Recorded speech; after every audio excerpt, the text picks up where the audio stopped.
La nuit s'installe inexorablement. L'univers qui nous est familier est plongé dans le noir. C'est l'heure où d'étranges créatures commencent à s'agiter.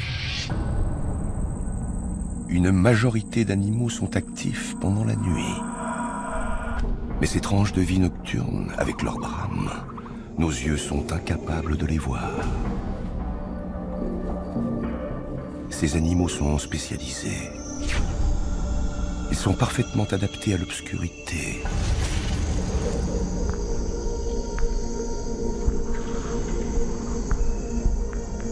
Mais nous connaissons très peu de choses sur leur univers. Une équipe de scientifiques et de cinéastes animaliers armés de caméras sophistiquées a lancé une expédition dans des régions inaccessibles d'Amérique latine. Pour découvrir les secrets des animaux qui hantent la nuit. Regardez. C'est un voyage dans l'inconnu. La morsure de ce serpent est mortelle. Bon sang, mais qu'est-ce que c'est? Je n'aurais jamais dû rester seul ici.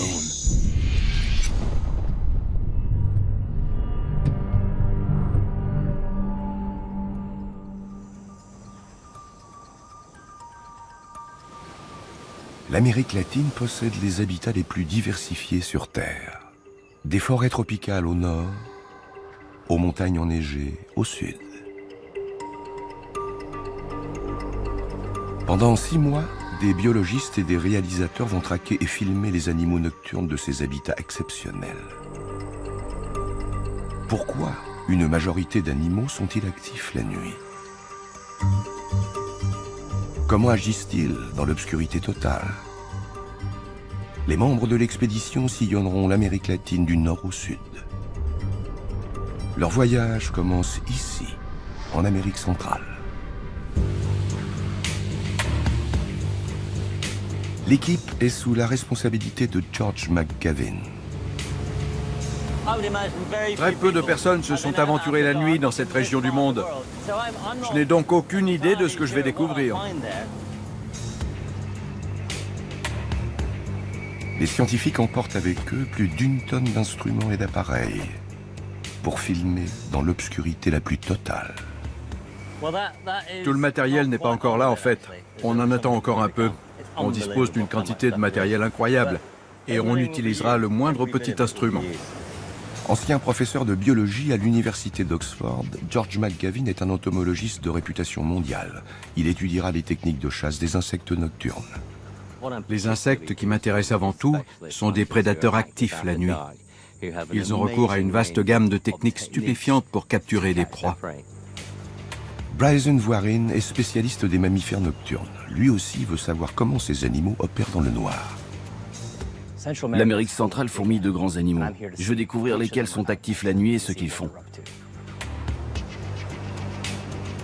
Cette jungle grouille d'animaux et la plupart d'entre eux sont nocturnes. Les scientifiques vont les traquer pour étudier leurs techniques de survie dans l'obscurité.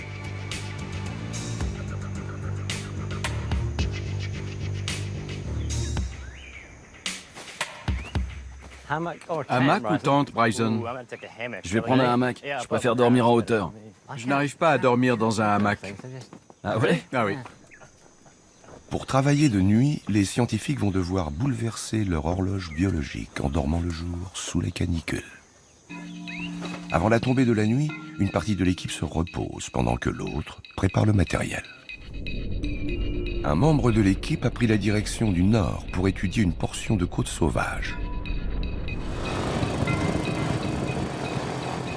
Justine Evans est une des meilleures spécialistes au monde du filmage nocturne. Elle espère avoir la chance de filmer des jaguars.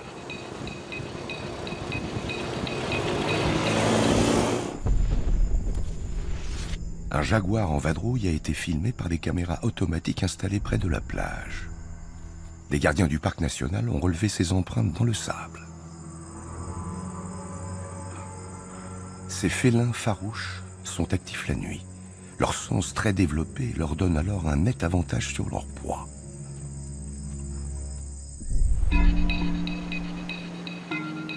Les jaguars quittent rarement la végétation dense de la jungle. C'est une occasion unique pour observer leur comportement et découvrir la raison pour laquelle ils s'aventurent sur cette plage. Justin a construit un poste d'observation à 4 mètres de hauteur. Les félins ne pourront pas la voir et ne détecteront pas son odeur. Je ne me fais pas trop d'illusions. Il se peut qu'on ne voit absolument rien pendant 2 semaines.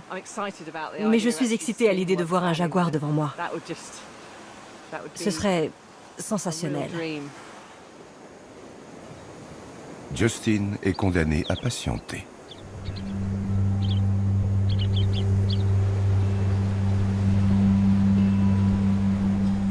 Dès que la lumière du jour commence à baisser, le reste de l'équipe entame la première expédition dans la jungle.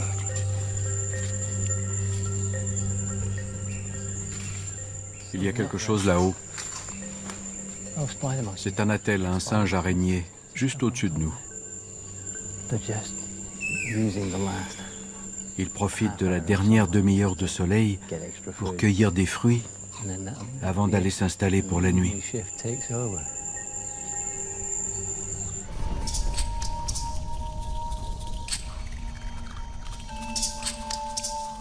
L'équipe utilise 2 techniques de vision nocturne.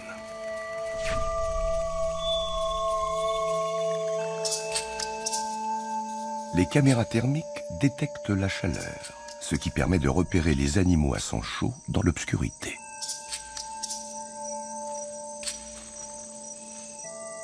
Les caméras infrarouges émettent un spectre lumineux invisible pour les animaux. Les scientifiques peuvent ainsi les filmer sans troubler leur comportement naturel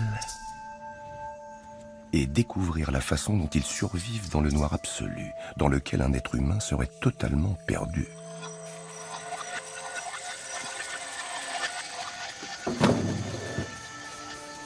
Non loin du camp de base, Bryson remonte un petit fleuve à bord d'un canot. En empruntant le fleuve, il pourra couvrir une plus grande distance et pénétrer au plus profond de la forêt.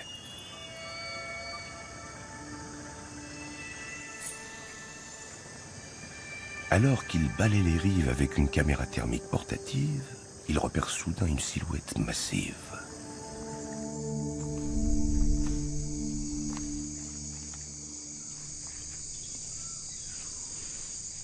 Qu'est-ce que c'est?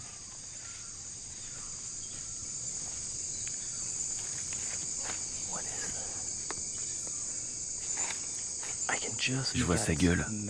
Je crois qu'il s'agit d'un tapir. Il a un museau allongé. Le tapir ressemble un peu à un éléphant miniature. Je vais essayer de m'approcher.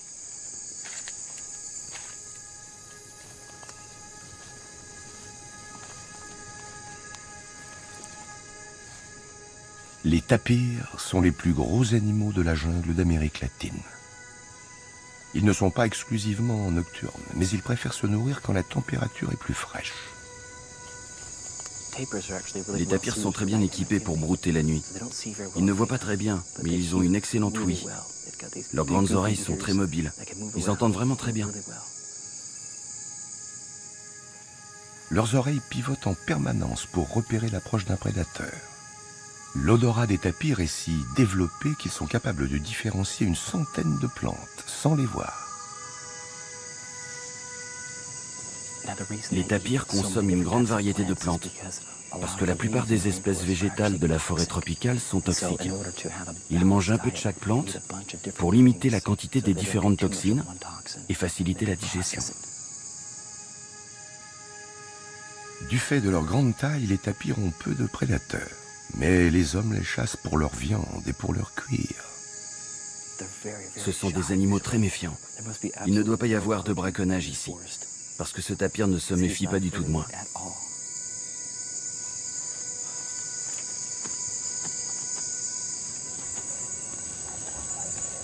Mon Dieu. Il marche droit sur moi. Je n'ai jamais été aussi près d'un si gros animal. Mon Dieu, mon cœur bat à toute vitesse. Ça fait 10 ans que je travaille en Amérique centrale. Je n'avais jamais vu un tapir.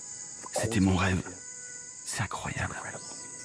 Bryson serait aveugle sans sa caméra. Le tapir, lui, se sent parfaitement en sécurité dans l'obscurité. Il peut compter sur ses autres sens pour compenser l'absence de vision.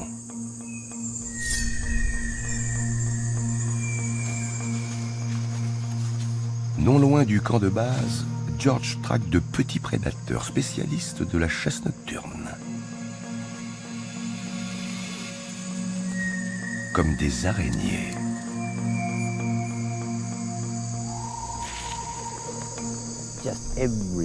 Le moindre centimètre carré de jungle est couvert par une toile d'araignée. Avec toutes les toiles d'araignée de cette seule forêt, on pourrait envelopper 5 fois la Terre. Il y en a tellement. En tissant une toile, une araignée s'expose toutefois à des prédateurs nocturnes plus grands qu'elle. Certaines ont donc appris à bien se cacher pour capturer des proies.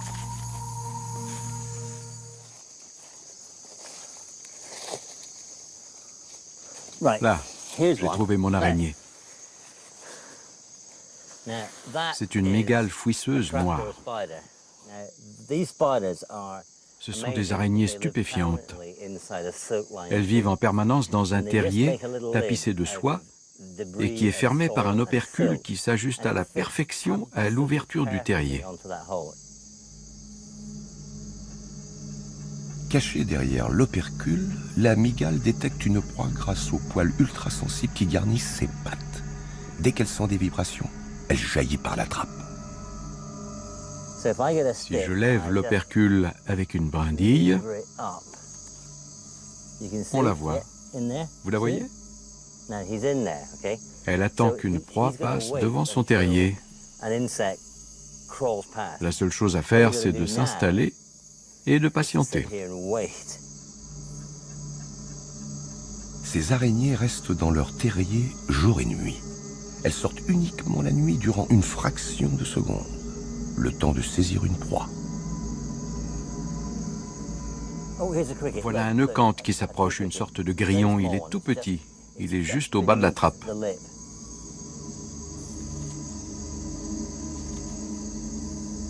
Il est tout près. Il est à quelques millimètres seulement de la trappe. Il s'est arrêté. Il lisse ses antennes avec ses pattes.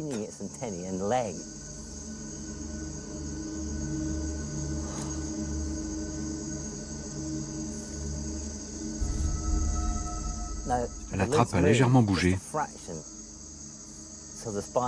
La mygale a détecté l'eucante.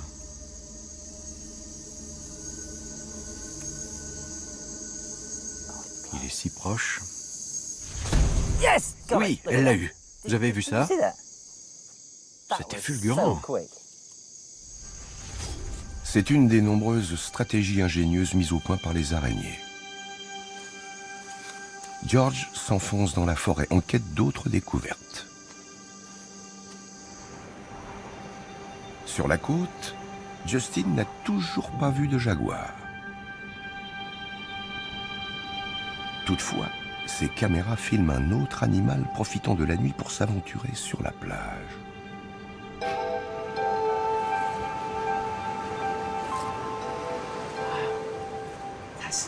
Quel spectacle incroyable! Une tortue vient de sortir de l'eau. C'est l'apogée de la saison de la ponte, qui dure 3 mois.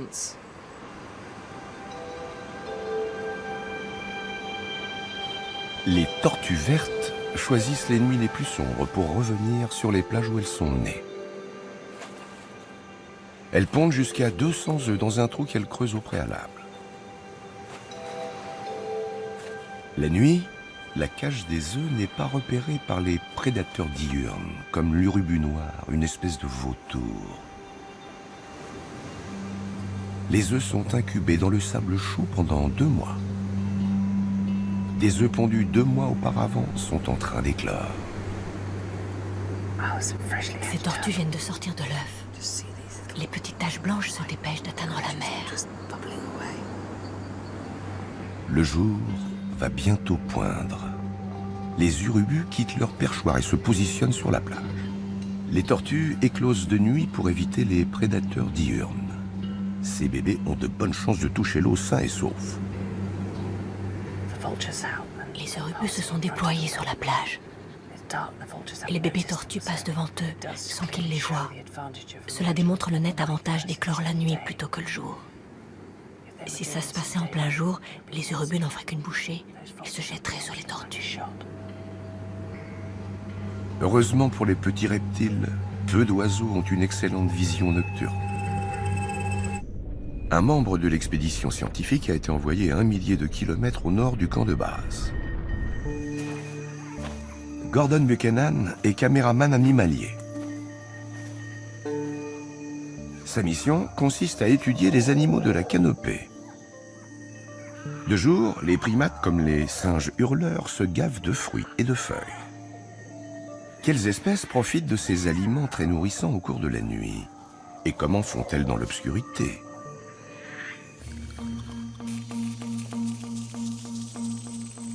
Première mission de Gordon, trouver des arbres fruitiers.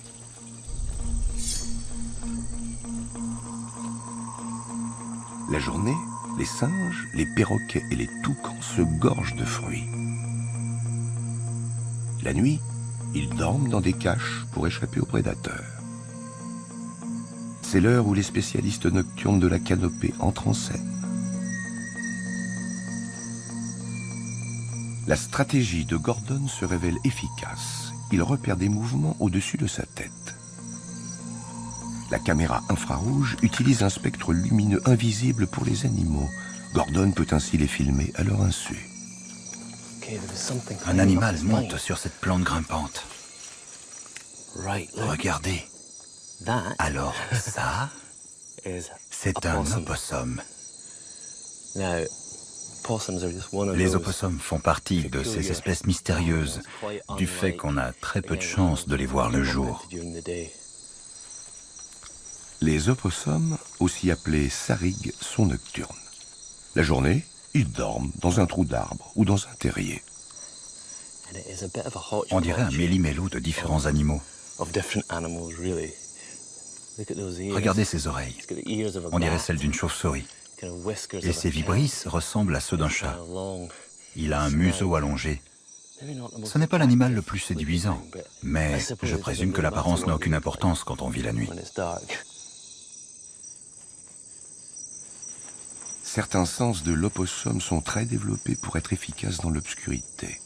Les opossums n'ont pas une très bonne vision. En revanche, ils trouvent leur nourriture grâce à leur odorat. Et leurs longues vibrisses facilitent les déplacements dans les branches en signalant les obstacles. Leur ouïe est toujours en alerte pour détecter les prédateurs. Quand ils s'aventurent sur le sol en quête d'insectes, ils sont le plus vulnérables.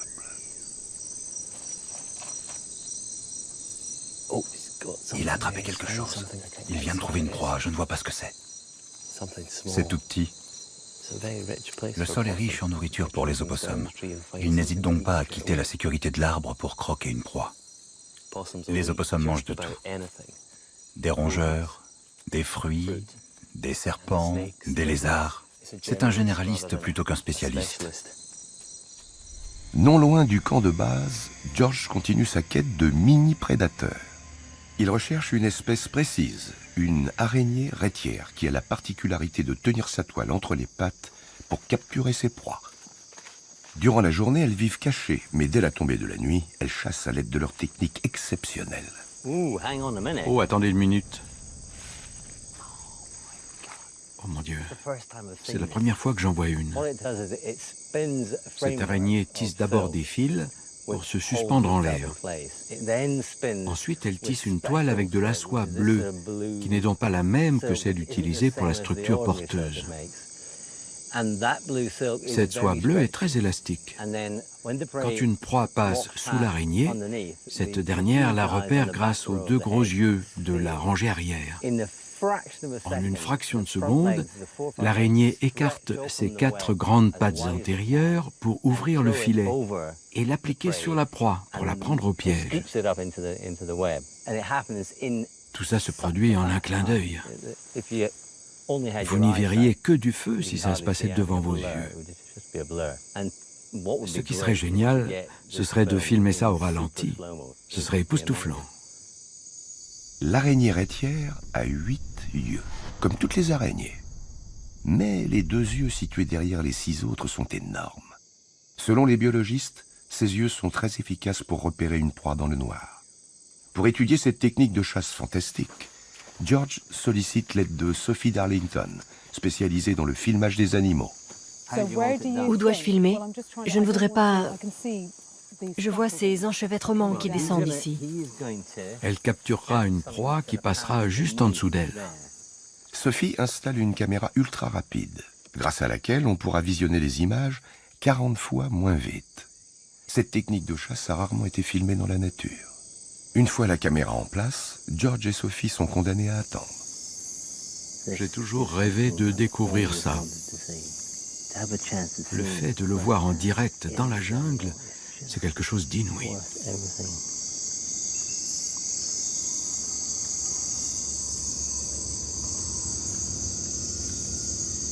Attention, ça bouge. Qu'est-ce que c'est? Un petit criquet.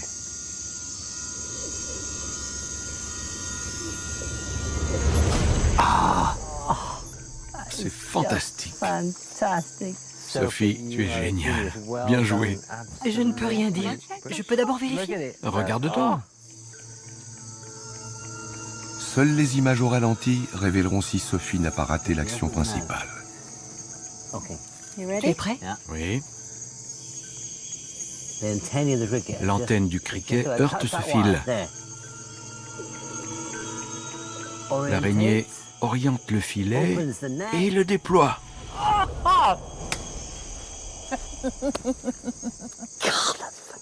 C'est fantastique. C'est absolument fantastique. La vision ne suffit pas. Il faut que la proie percute un des fils porteurs. C'est ça le déclencheur. Oui. George réalise que les araignées rétières sont hyper sophistiquées. Elles font appel à plusieurs sens pour capturer une proie dans le noir.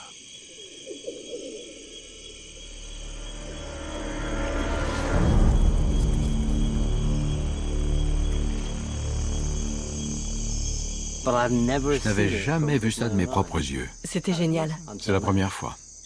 Cette espèce est superbe.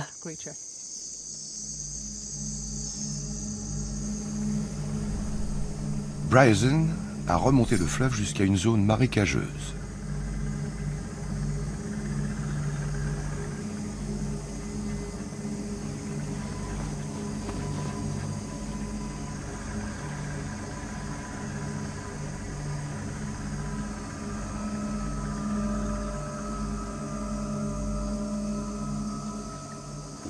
Il y a quelque chose qui nage autour du canot.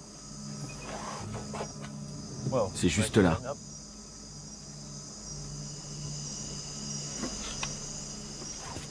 Mais qu'est-ce que c'est? Qu'est-ce que c'est? Bon Dieu de bon sang. Je vais sortir ma caméra.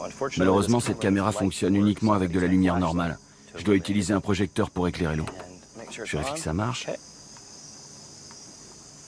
C'est parti.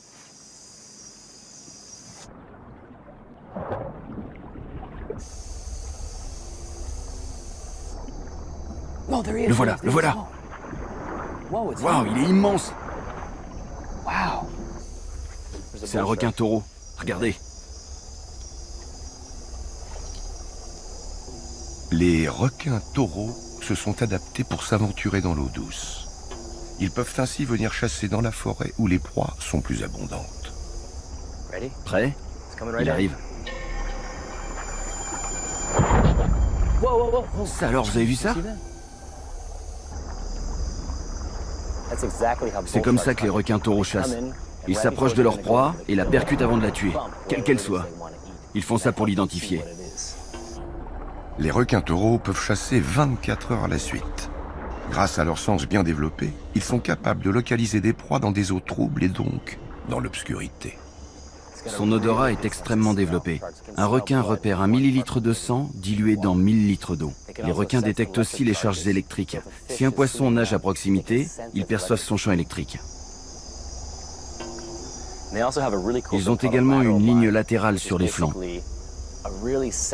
Elle se compose de cellules ultrasensibles, capables de détecter la moindre vibration à proximité. Ils sentent quand un poisson nage à quelques mètres de distance. Quand un gros camion passe devant vous, vous sentez un souffle. Voilà ce que les requins essaient de faire ressentir quand ils sont en chasse. Ces requins taureaux se nourrissent de poissons, de bébés crocodiles et de tortues d'eau douce. Ils s'attaquent aussi aux tapirs qui viennent s'abreuver.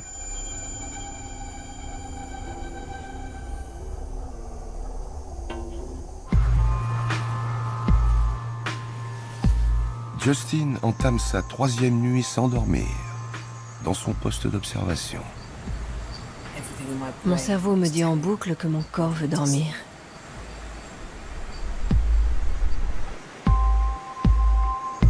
Pour filmer des jaguars dans la nuit, Justin doit rester éveillé. Ça vaut vraiment la peine. Ça vaut vraiment la peine. Voilà ce que je me répète.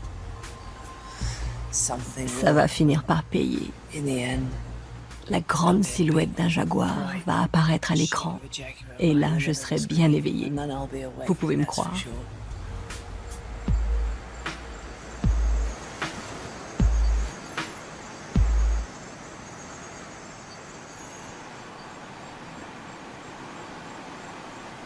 Qu'est-ce que c'est? Il y a un animal là. Oui. Oui, oui, oui, c'est un jaguar. Un jaguar? C'est incroyable.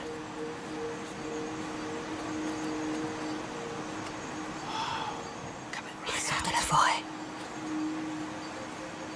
Oui. Il rôde sur la plage. Il est rarissime de voir un jaguar en dehors de la forêt. C'est une occasion unique pour observer son comportement durant la nuit.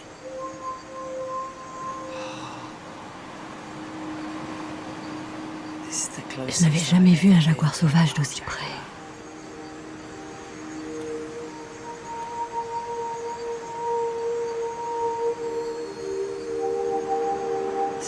Il y a une tortue juste devant lui.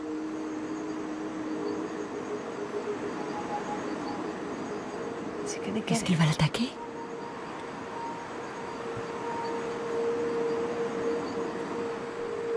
Il est passé devant en l'ignorant.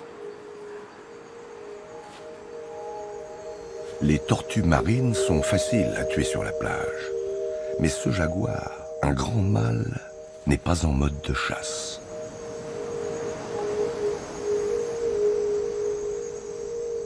Il suit une trace odorante dans le sable. L'odeur est un moyen de communication primordial dans l'obscurité. Les jaguars marquent leur territoire en frottant leurs glandes sur le sol et sur les arbres. Il y en a un autre. Ils sont deux. Je n'en crois pas mes yeux. Deux. C'est magique.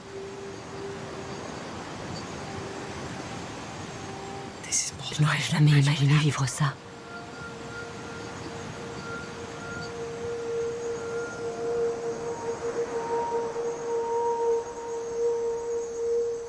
Probablement un mâle et une femelle.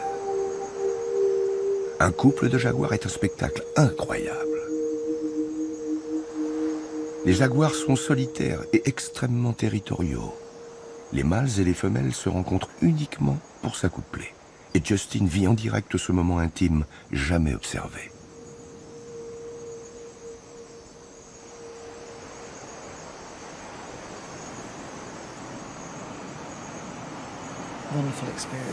C'est une fabuleuse expérience. On découvre enfin le comportement nocturne grâce à une technologie dont on ne disposait pas auparavant.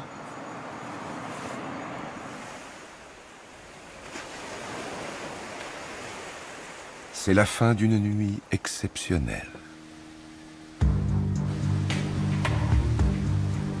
George quitte le camp de base.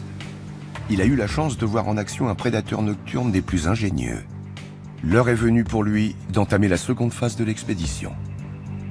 Ils se rendent à 2500 km du camp de base, dans une des régions les plus isolées du Venezuela. Il va explorer un système de cavernes plongées en permanence dans l'obscurité.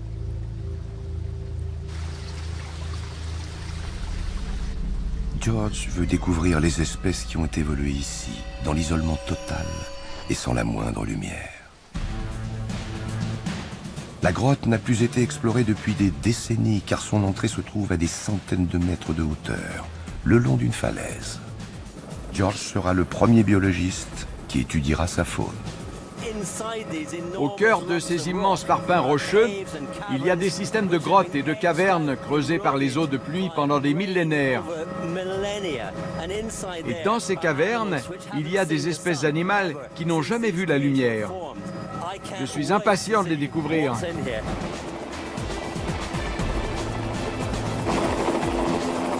George se joint à une équipe internationale d'explorateurs. Ils ont découvert la grotte en 2009 et y reviennent pour la première fois.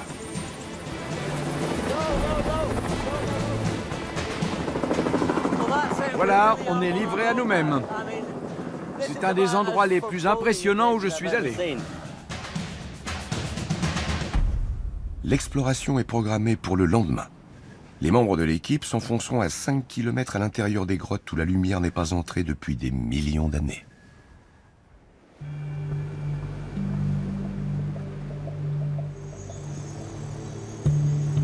Alors que la nuit tombe doucement, Justin construit en vitesse un poste d'observation au niveau du sol, à l'endroit où le grand mâle est arrivé sur la plage. Elle veut filmer les jaguars de plus près. L'opération n'est pas sans risque. C'est plutôt aventureux de descendre de mon poste aérien où mon odeur reste en suspension et donc plus discrète. Ici, je suis au milieu de l'action. C'est très audacieux. Les jaguars pourraient très bien se dire « Non, je préfère retourner dans la forêt ».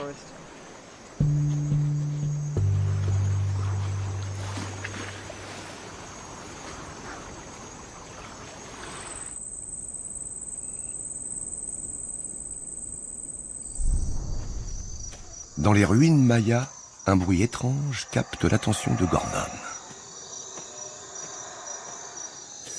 Si je suivais mon intuition, jamais je ne m'avancerais vers un animal qui produit un tel cri. C'est incroyable. Ce cri est vraiment sinistre. Si je ne savais pas ce que c'était, je prendrais mes jambes à mon cou et je fuirais dans l'autre direction. C'est un singe hurleur. Les singes hurleurs sont des animaux diurnes. Ils devraient dormir. Quelque chose a dû les tirer de leur sommeil.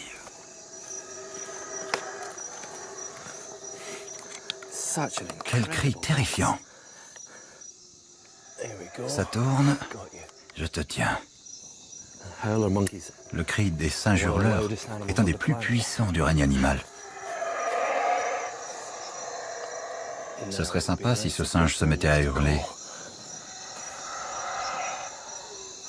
C'est vraiment typique. Ça crie de partout, et le seul singe hurleur que je vois n'émet aucun cri. Les singes hurleurs ne se déplacent pas dans les arbres durant la nuit. Leur vision nocturne est aussi médiocre que la nôtre. Ils utilisent leur hurlement pour effrayer des animaux nocturnes qui pénètrent dans leur territoire pour se nourrir. Il y a donc une autre créature dans les parages.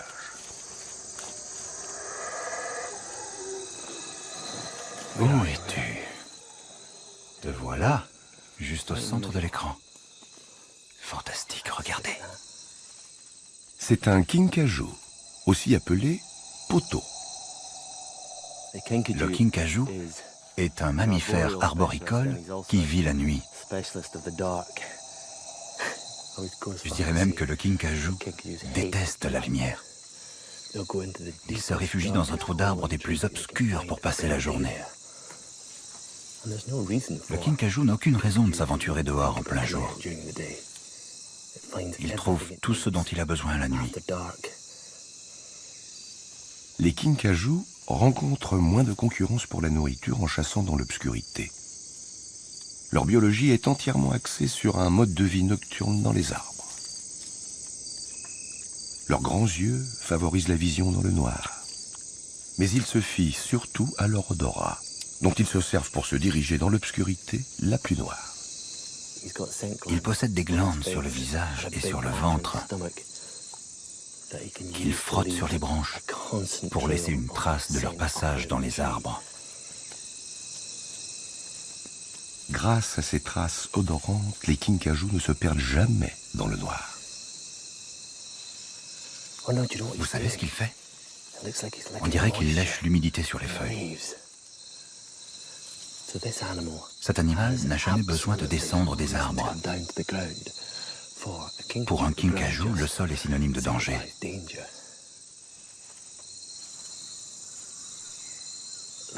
Regardez, il pend la tête en bas.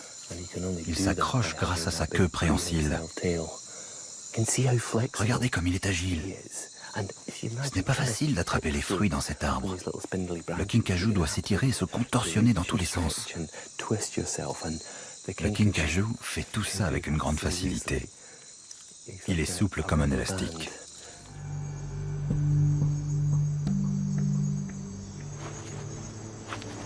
Justin passe sa première nuit dans son nouveau poste d'observation situé au niveau du sol.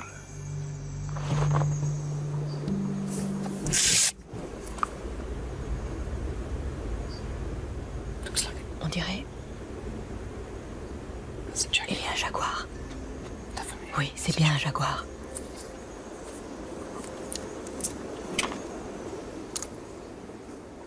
Il se promène à la lisière de la forêt. C'est le grand mâle. Il dépose des marques odorantes. C'est bien ça, il marque son territoire.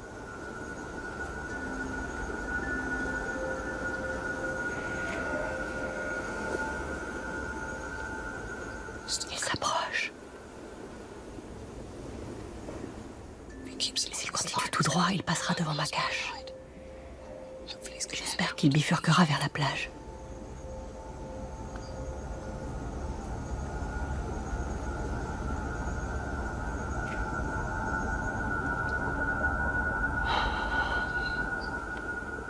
Pourquoi tu ne tournes pas vers la plage? Non. Il continue tout droit.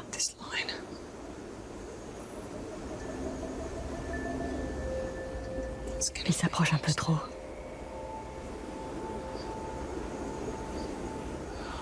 Oh, c'est pas vrai. Il se dirige droit vers moi.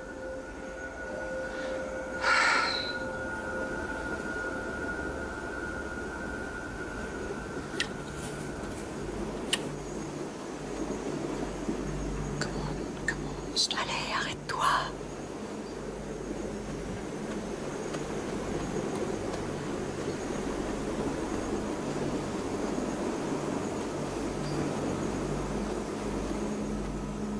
Non. Il marche droit sur moi.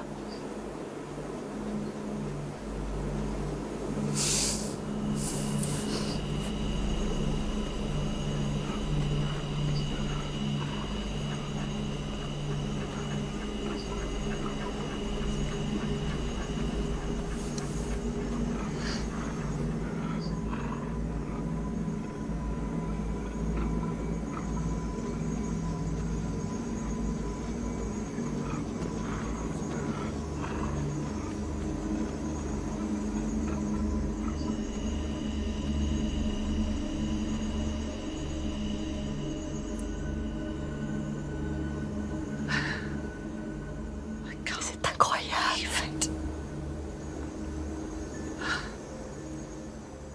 Il a disparu. Il est passé juste devant. J'ai cru qu'il allait s'arrêter devant ma cage. Son image est devenue floue parce que il était trop près. Je l'ai juste aperçu après qu'il est passé.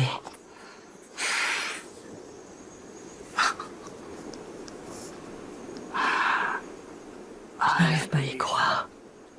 Je me voyais déjà bouffer toute crue. Je voyais déjà ses griffes lacérer la toile de ma cache. Bon Dieu.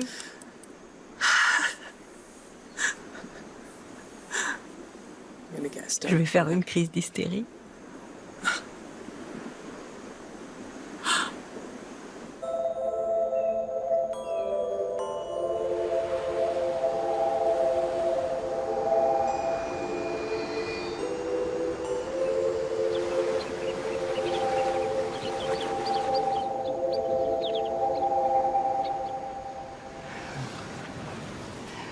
Le jour s'est levé.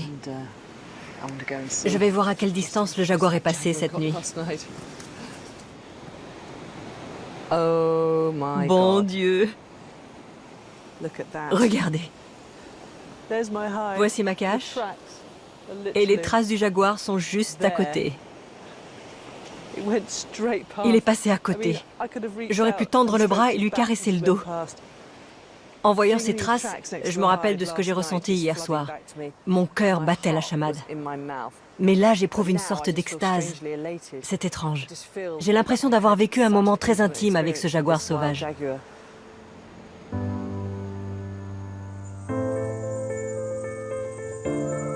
Les membres de l'expédition se sont aventurés dans l'obscurité nocturne pour lever le voile sur la vie d'animaux hautement spécialisés. Ils ont été témoins d'adaptations fabuleuses, de stratégies ingénieuses et de sens hyper développés. D'adaptations sophistiquées qui permettent à ces animaux de prospérer dans un univers dépourvu de lumière. Et ce n'est que le début de l'expédition. Dans l'épisode suivant, les scientifiques s'enfoncent dans les ténèbres de l'Amérique du Sud. Gordon traque une espèce nocturne des plus étranges. Très bizarre. En Amazonie, Sophie, la caméra woman, se retrouve nez à nez avec la seule espèce de singe nocturne. C'est extraordinaire. Il saute d'arbre en arbre. C'est incroyable. Et à 2 kilomètres dans les entrailles de la Terre, George fait la découverte de sa vie. Oh mon Dieu!